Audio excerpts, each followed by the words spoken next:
দানের শীষের পক্ষে একটা ভোট প্রার্থনা করবেন।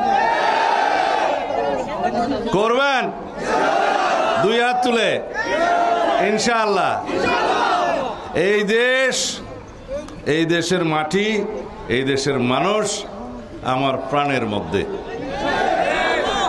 আপনারা জানেন ইনশাআল্লাহ আগামীতে জনগণের সমর্থনে আল্লাহ রাব্বুল আলামিনের অশেষ রহমতে যদি বিএনপি রাষ্ট্র পরিচালনার দায়িত্বপ্রাপ্ত হয়, সরকার গঠন করে, তাহলে এই পেকুয়া চকরিয়া যত যা কিছু উন্নয়ন আছে ইনশাআল্লাহ ভরপুর উন্নয়ন হবে।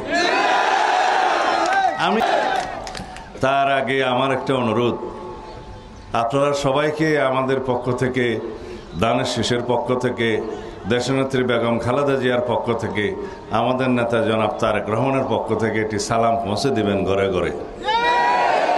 দিবেন তো? সবাইকে দানের শীষের পক্ষে সালাম পৌঁছে দিবেন। আমার নেত্রী, দেশনেত্রী বেগম খালেদা জিয়ার সুস্থতার জন্য সবাইকে দোয়া করতে বলবেন।